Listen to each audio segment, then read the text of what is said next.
If you've ever tried cutting calories or switching to a low-fat diet in an effort to improve your blood sugar control or lose weight, you know how frustrating it can be. Not only do the increase in hunger and cravings make it feel impossible, but the lack of results from all that effort is a total downer. If you're wondering why these strategies don't work for weight loss and blood sugar control, stick around because that's what we're going to cover in this video. When it comes to managing or reversing diabetes, unfortunately, the conventional approach has been an over-reliance on medications and a lack of focus on lifestyle. When dietary advice is given, the recommendation is to start calorie counting and cut back on calories and to adopt a low-fat diet. While it's true that maintaining a healthy weight is crucial for managing diabetes, solely focusing on slashing calories has some serious pitfalls. First, the calorie restriction approach only focuses on quantity of food and fails to address quality of food. We know that ultra-processed, high-carbohydrate foods, specifically processed sugars, are associated with the development of these conditions. Yes, when you cut back on calories, you're cutting back on these foods. But if you're still consuming these foods, your results will be dismal. Secondly, chronic calorie restriction causes a reduced basal metabolic rate. In simple terms, it causes you to burn fewer calories. It essentially puts your body in starvation mode in an effort to conserve energy. There was a study done on 14 participants of The Biggest Loser, which is a reality TV show where obese individuals compete to see who can lose the most weight. If you ever watched the show, you know the approach used included severe calorie restriction along with excessively long bouts of strenuous exercise. This study showed that resting metabolic rate decreased by an average of 610 calories per day at the end of the 30-week competition, which means that by the end of the competition, participants were burning an average of 610 fewer calories at rest each day than they were before the competition. What's even more astounding is that when they did follow-up assessments 6 years later, their resting metabolic rate was an average of 704 calories below baseline, which means their metabolic rate plummeted, and even after 6 years, it didn't recover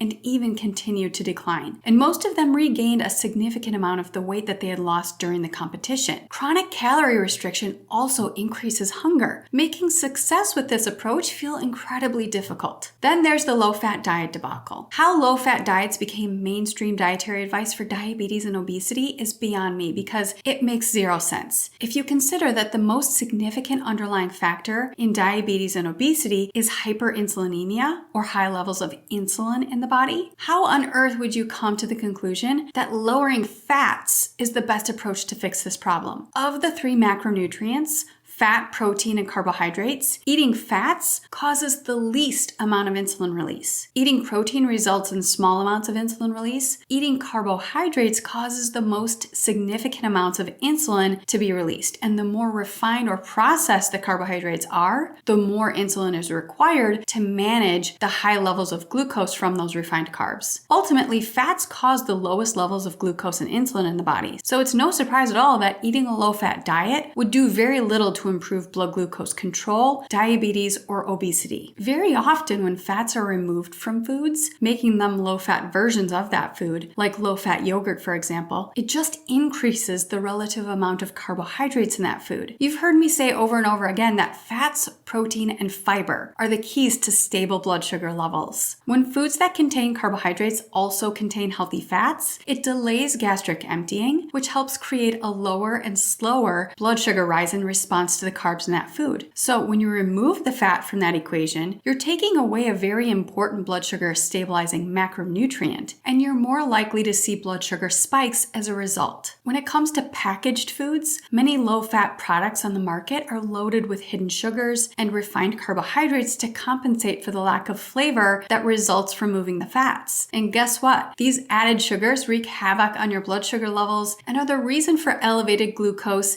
and insulin levels in the first place that have created this problem. Plus, fats play a crucial role in keeping you feeling full and satisfied. So when you cut them out, you might find yourself reaching for more snacks throughout the day, leading to more blood sugar spikes and more insulin release, which only contributes to the problem that you're trying to solve. I know proponents of low-fat diets will argue that low-fat diets improve insulin sensitivity, which is true for low-fat diets that also improve the quality of the carbohydrates being consumed, meaning there's a deliberate removal of refined and processed carbohydrates. But they don't effectively reduce insulin levels, which is the major underlying problem. This low-fat, calorie restriction advice for diabetes and weight loss is a recipe for lack of progress and disappointment. Counting calories and reducing fats are focusing on the wrong thing. If you're going to count anything or reduce any macronutrient, a better, more effective approach would be to count carbs and follow a low carbohydrate style of eating. Remember, carbohydrates are the major stimulus for raising blood sugar levels and for insulin release. So if our goal is to lower insulin and glucose levels, it only makes sense for the focus to be on keeping carbs in check. Focus on protein, healthy fats, and fiber in your meals and snacks to improve blood sugar control and maintain a healthy weight. If you found this helpful, let me know in the comments and make sure to subscribe to my channel for more insights and tips. Thank you for being here. I'll see you next time.